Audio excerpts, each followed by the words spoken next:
Halo teman-teman, saya Bastian Steel berperan sebagai Yudis di film Selepas Tahlil. Halo semuanya, aku Agni berperan sebagai Saras.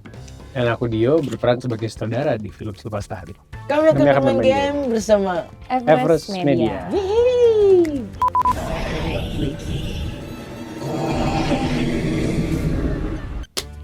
Oke. Sotoy, apa lo? Ingat nggak? Ada, sebenarnya ada dua sih. Sebut, udah. Iya, ada di trailer atau enggak? Ini semua di trailer.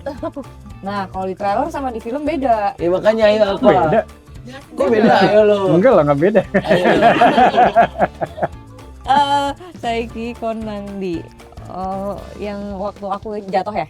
Oh. Iya, waktu aku adegan jatuh. Langsung direkturnya aja lah yang jawab. Gimana? Aku harus yang ngejawab? Kasih lihat ya. Iya. Iya, benar. Iya, benar. Woi. Awas spoiler. Tipis. Iya, itu ada scene di mana seperti yang ada di gambar, itu ada Pak Hadi yang bentuknya Pak Hadi itu adalah ayahnya Saras yang bentuknya mungkin sudah tidak seperti Pak Hadi lagi gitu. Dan dia berhadapan dengan sosok yang Ungger. yang tunggal seperti itu, dan ya itu cukup salah satu scene andalan kami lah di film Selepas Tahlil. Wih.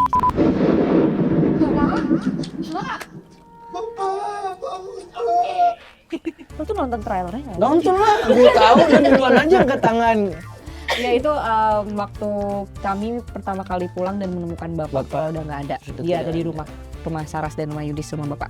Ya, yang aku inget sebenarnya itu udah scene terakhir di hari itu gitu, dan energinya udah sangat terkuras sebenarnya seharian itu ya. Dan waktu di scene itu tuh sebenarnya scene yang butuh emosi yang tinggi gitu, dan juga kita dari Agni sama Bastian tuh benar-benar harus mengeluarkan emosinya gitu kan. Dan pada saat itu emang akhirnya all out ya, maksudnya Harus dong. yoi, dari proses dimana mereka baru pulang masih yang kayak ini bakal baik-baik aja nih gitu, ternyata tiba-tiba nemuin bapaknya meninggal. Dan apakah ini salah satu scene tersulit? Ini belum yang paling sulit, tapi yang sulit ya sebenarnya. Sulit. Belum sulit tapi Sulit. pengambilannya Tapi kalau sulit. misalkan emosinya nggak dapet itu akan jadi kayak cringe Iya. aja gitu. Dan aku ingat betul waktu hari itu kita tuh kayak rehearse buat take-nya dulu, buat melakukan adegannya dulu, tapi tanpa emosi full. Jadi itu cuman antara kamera dan pemain aja, dan juga titik di mana kita bertemu dan di mana kita berhenti gitu. Karena itu juga soal teknis banget kan gitu.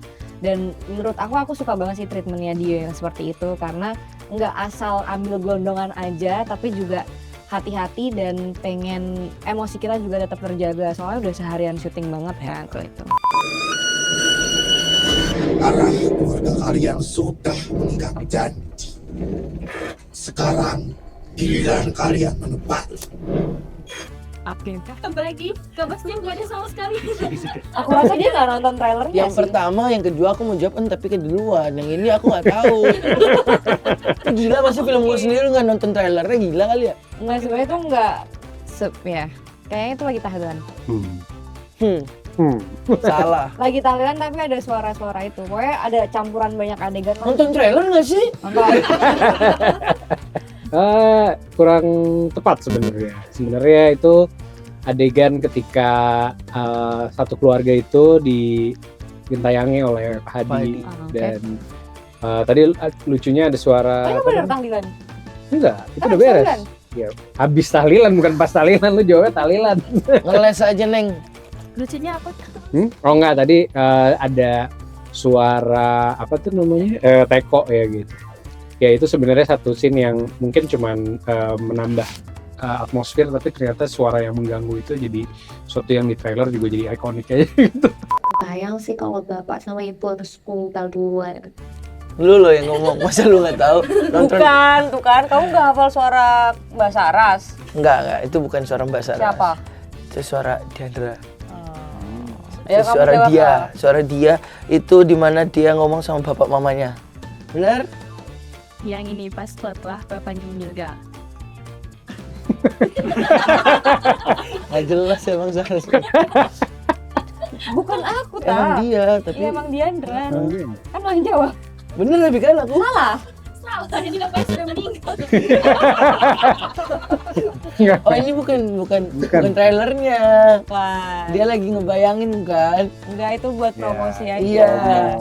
Enggak, itu bukan salah satu scene dari film kami. Cuman kita waktu Iya. itu lagi promosi dan kita mendeskripsikan arti bapak. Ya, Masing-masing. arti bapak buat kita tuh apa gitu. Iya.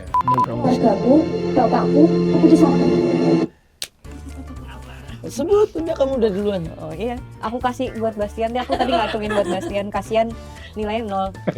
Ini adegan Saras lagi ngomong sama Pak D tentang masalah Pak D minta bapaknya dikubur di kampung tapi nggak mau Sarasnya.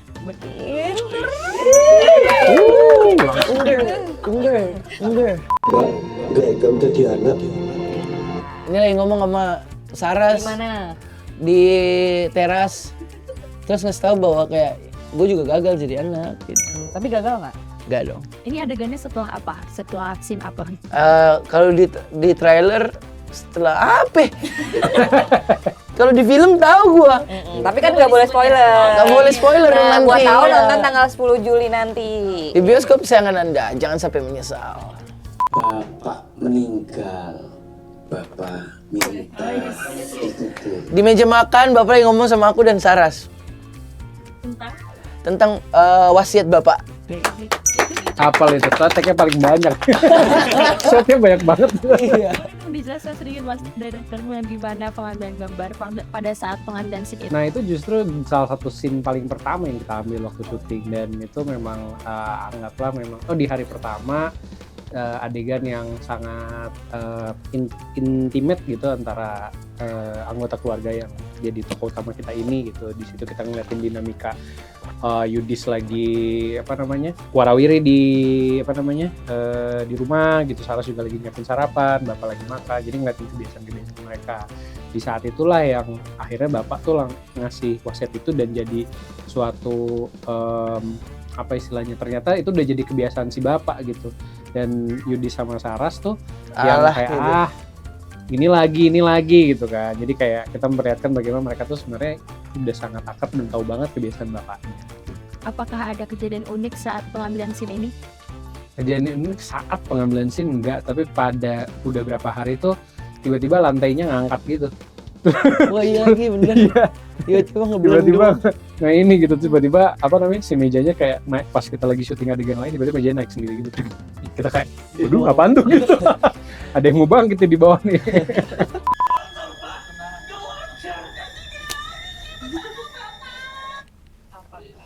Waktu Saras berusaha menguburkan bapaknya tapi nggak bisa.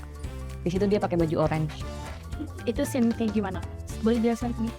Itu scene dia frustasi, dia ketakutan dan frustasi karena dia gagal terus nguburin bapaknya. Nggak apa-apa di trailer. Oh iya. Apakah ini termasuk scene yang sulit untuk Semua scene sulit di film Selepas Tahlit ini. Kalian nonton ya. Saya pastikan Kasian ya itu. kita ya bikinnya tuh susah gitu kalau nggak nonton. Percaya deh nonton deh. Teman-teman jangan lupa nonton film Selepas Tahlil di bioskop tanggal 10 Juli 2025 di bioskop kesayangan Anda. Jangan sampai menyesal. Jangan sampai menyesal. Yeay.